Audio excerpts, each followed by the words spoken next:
وہ کہنے لگا، ایک سری لنکن فیملی تھی، ایک مرد جس کا نام سریش ہے، اس کی بیوی جس کا نام پریانتی ہے، وہ دونوں آئے تھے۔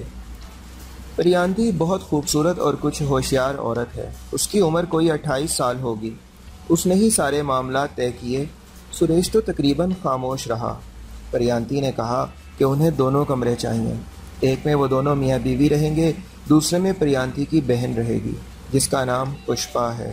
دونوں میاں بیوی جاب کرتے ہیں، صبح کے گئے ہوئے شام 7 بجے آئیں گے، جبکہ پشپا ابھی کوئی کام نہیں کرتی، وہ سری لنکا سے نئی نئی آئی ہے، پشپا گھر میں ہی رہے گی۔ اس وجہ سے ان کو 2 کمرے چاہئیں۔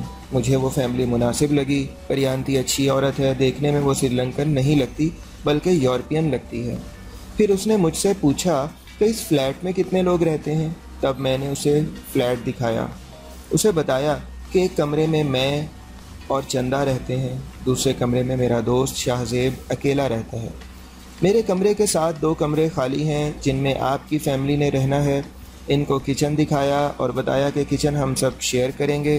اس کے بعد اس نے مجھ سے کرائے اور ایڈوانس کے بارے میں پوچھا۔ میں نے اسے بتا دیا۔ وہ بولی کہ اسے کمرے پسند ہیں، کرایہ بھی مناسب ہے، اگر آپ کمرے ہمیں دینا چاہیں تو ہم کل ہی شفٹ ہو جائیں گے۔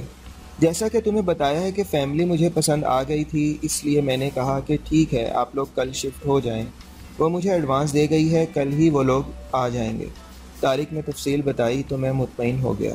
میں نے کہا، یار زندگی میں پہلی دفعہ کوئی کام تم نے اچھا کیا ہے، جس پر وہ مسکرانے لگا۔ ٹھیک ہے، تو پھر کل کرایہ داروں سے بھی ملاقات ہو جائے گی، یہ کہہ کر میں کمرے میں آ گیا۔ جب رات ہوئی تو 11 بجے میں بستر پر لیٹ گیا۔ طارق کی باتیں ذہن میں آنے لگیں۔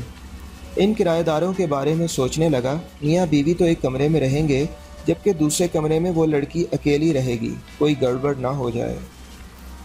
وہ ایک دم ہی میرے خیالوں میں آ گئی تھی۔ میں 34 سالہ شاہزیب بٹ، شادی شدہ، 2 بچوں کا باپ، جانے کیوں اس اندیکھی لڑکی کو سوچنے لگا تھا۔ مجھے کچھ بے چینی سی ہونے لگی۔ اٹھ کر سائڈ ٹیبل سے پانی کا گلاس اٹھا کر پیا، کچھ سکون ہوا، پھر لیٹ گیا۔ لیکن آج تو نیند بھی جانے کیوں ضد پہ اتر آئی تھی۔ ایسا پہلے تو کبھی نہیں ہوا تھا۔ دل کے کسی گوشے سے سرگوشی سی ہوئی کہ کہیں محبت دل کے دروازے پر چپکے سے دستک تو نہیں دے رہی۔ البتہ ایسے خیالوں کو فضول سمجھ کر جھٹک دیا۔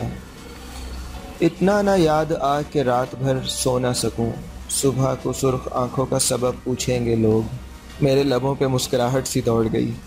کچھ دیر کی کوشش کے بعد بالآخر نیند آ ہی گئی۔ کیا وہ لوگ آ گئے؟ اگلے دن آفس سے واپس آتے ہی میں نے پوچھا۔ ہاں آ گئے، صبح 10 بجے ہی آ گئے تھے، ابھی آرام کر رہے ہیں، طارق نے مختصراً جواب دیا۔ ٹھیک ہے، اچھا ہو گیا، اس فلیٹ کا سونا پن کم ہو جائے گا۔ ہاں، طارق نے صرف سر ہلایا۔ میں بھی کچھ تھکن سی محسوس کر رہا تھا، اس لیے آرام کرنے اپنے کمرے میں چلا گیا تھا۔ جیسے مختصر سی میری زندگی تھی اور ایسی ہی مختصر سی روٹین تھی۔ آفس سے فلیٹ، اس دوران کھانا کھایا، پھر آرام کر لیا، اس طرح زندگی گزر رہی تھی۔ جب میں شام کو اٹھا اور روٹین کے مطابق باہر چلا گیا۔ دبئی میں رات 11 بجے تک بازار کھلا رہتا تھا، اس لیے میں ایسے ہی گھومتا پھرتا رہا۔ پھر فلیٹ میں واپس آ گیا اور الارم لگا کر سو گیا۔ اگلی صبح الارم کی آواز پہ آنکھیں ملتا ہوا اٹھ گیا۔ فریش ہو کر کچن میں گیا تو میرے قدم جیسے زمین نے جکڑ لیے۔ لمبے سیاہ اور گھنے بالوں والی لڑکی میری طرف پشت کیے اپنے کام میں مصروف تھی۔ اس کے لمبے سیاہ بال کمر سے نیچے تک جھول رہے تھے۔ ایسا لگا جیسے کالی گھٹا چھا گئی ہو۔ کچھ لمحوں کے لیے تو میں مبہوت سا ہو کر رہ گیا، کھو سا گیا۔ پھر خود کو سنبھال کر تھوڑا آگے بڑھا۔ وہ آملیٹ بنا رہی تھی، لیکن میری آمد کا اس نے ذرا سا بھی نوٹس نہیں لیا، یا شاید جان بوجھ کر انجان بنی رہی۔ پنک نائٹ ڈریس پہنے اتنی مصروف کہ اسے پتہ نہیں چلا کہ میں اسے کب سے دیکھ رہا ہوں۔ میں نے کہا، گڈ مارننگ۔ گنگناتی سی آواز میں اس نے سر اٹھائے بغیر جواب دیا، گڈ مارننگ۔ میں اسے دیکھ نہیں سکا، لیکن اتنا کہہ سکتا تھا کہ وہ بہت خوبصورت لڑکی ہے۔ مجھے آفس سے دیر ہو رہی تھی، اس لیے میں نے اپنے لیے ناشتہ بنایا اور کمرے میں آ گیا، لیکن میرا دھیان اس کی طرف لگا رہا۔ شاید وہ بہت مغرور تھی، میں گاڑی میں بیٹھ گیا، تب بھی وہی میرے حواس پہ چھائی رہی۔ کیا کوئی خوبصورت ہو تو وہ مغرور بھی ہوتا ہے؟ میں سوچتا جا رہا تھا۔ اس نے میری طرف دھیان نہیں دیا، وہ مجھے کچھ اچھا نہیں لگا تھا۔ اس کے بال اتنے خوبصورت ہیں، خود وہ کیا چیز ہوگی۔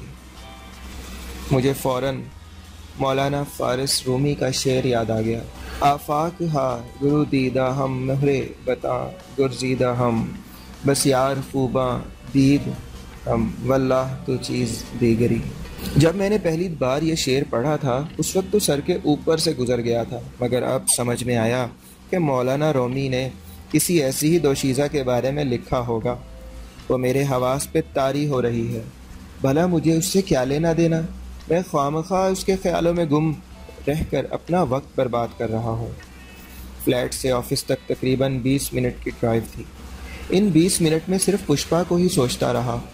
اتنا تو مجھے پتا تھا کہ وہ پشپا ہی ہے، کیونکہ طارق کے مطابق پریانتی کی عمر 27-28 سال تھی، جبکہ اس کا میں نے اندازہ لگایا 23-24 سال کی تھی۔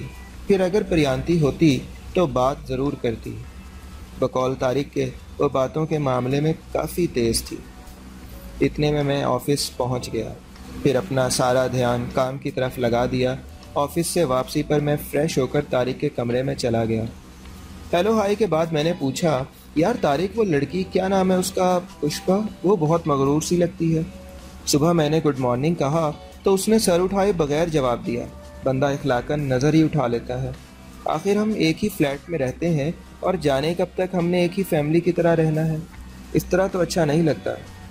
مجھے پتہ نہیں کیوں برا لگ رہا تھا۔ یار اس کی مرضی، وہ بات کرے نہ کرے، اس میں برا ماننے کی کیا بات ہے بھلا؟ طارق نے حیران ہو کر پوچھا۔ پتہ نہیں، لیکن اسے اس طرح نہیں کرنا چاہیے تھا۔ میرا ذہن ابھی تک کہیں اٹکا ہوا تھا۔ کیا بات ہے بٹ صاحب، لگتا ہے کوئی گڑبڑ ہے؟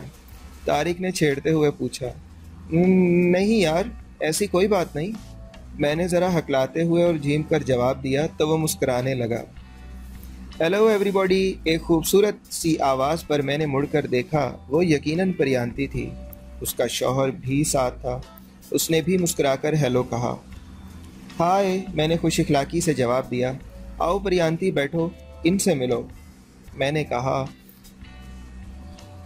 کہا تھا نا، میرا دوست شاہزیب بٹ میرے ساتھ رہتا ہے۔ طارق نے میری طرف اشارہ کرتے ہوئے میرا تعارف کروایا۔ اس نے رسماً میری خیریت پوچھی۔ سریش خاموش کھڑا رہا اور اس کے ساتھ ہی دونوں معذرت کر کے چلے گئے۔ وہ ابھی کام سے آئے تھے، آرام کرنا چاہتے تھے۔ بہرحال مجھے ان سے مل کر اچھا لگا۔ طارق، یہ تو بہت خوش اخلاق جوڑا ہے۔ میں نے ان کے جاتے ہی اپنی رائے کا اظہار کر دیا۔ ہاں، دوسری بھی بات کرے گی، ابھی کچھ جھجکتی ہے، طارق نے جواب دیا۔ چھوڑو یار، وہ بات کرے یا نہ کرے، مجھے اس سے کوئی فرق نہیں پڑتا، میں نے بات ختم کرتے ہوئے کہا۔ ٹھیک ہے، ایسا کرتے ہیں، اچھی سی کافی بنا کر پیتے ہیں۔ طارق نے بھی بات ختم کی۔ تقریباً 5 دن گزر گئے۔ میری پشپا کی بات گڈ مارننگ اور مارننگ سے آگے نہ بڑھ سکی۔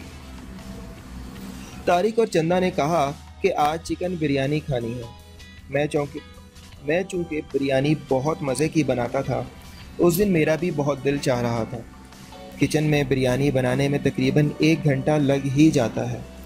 میں بریانی بنانے میں مصروف ہو گیا۔ ایک دم پشپا کے کمرے کا دروازہ کھلا۔ اس کے کمرے سے ہندی گانوں کی آواز آ رہی تھی۔ وہ کچن میں آ گئی۔ مجھے بہت دلکش خوشبو کا احساس ہوا۔ بلیک جینز پر پنک شرٹ پہنے وہ بہت خوبصورت لگ رہی تھی۔ میں نے آج اسے تھوڑا غور سے دیکھا تھا، لیکن نظر بھر کر نہیں، کہیں وہ برا ہی نہ مان جائے۔ وہ فریج کے پاس آئی، اسے کھول کر جھک کر کچھ نکالنے لگی تو اس کے سیاہ بال زمین کو چھونے لگے۔ ایسا لگا سیاہ بدلی زمین پر اتر آئی ہے۔ ایسی گھنی اور کسی ناگن کی طرح مستی کرتی اور بل کھاتی زلفیں بلا مبالغہ میں نے زندگی میں کبھی نہیں دیکھی تھی۔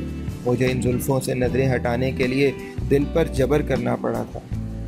بادل نخواستہ نظریں ہٹا کر اپنے کام میں مصروف ہو گیا۔ وہ چولہے کے قریب آئی تو میں نے پوچھا، آپ کو ہندی آتی ہے؟ جی تھوڑی تھوڑی، اس نے مدھر سی آواز میں مختصراً جواب دیا۔ اس آواز میں نے ترنم محسوس کیا۔ جو آپ گانے سن رہی ہیں یہ کافی پرانے ہیں، میرے پاس بہت اچھے گانوں کی کلیکشن ہے، اگر آپ چاہیں تو مجھ سے لے سکتی ہیں۔ میں نے زیر لب مسکرا کر آفر کی۔ جی شور، اس نے پھر مختصراً جواب دیا۔ میں اسی وقت اپنے کمرے میں گیا، کافی رومانٹک گانوں کی سلیکشن والے گانوں کی کیسٹ لا کر اسے دی۔ اس نے شکریہ کہہ کر پکڑ لی اور اپنے کمرے میں چلی گئی۔ میرے ہونٹوں پر مسکراہٹ دوڑ گئی۔ سوچا تھوڑی سی ہی صحیح بات چیت کا سلسلہ تو شروع ہو۔ میں ابھی تک اسی کے خیالوں میں گم تھا کہ مجھے مسالے کی خوشبو آنے لگی جو میں بریانی کے لیے بھون رہا تھا۔ میں نے جلدی سے اپنا سارا دھیان ادھر لگایا ورنہ بریانی جل جاتی۔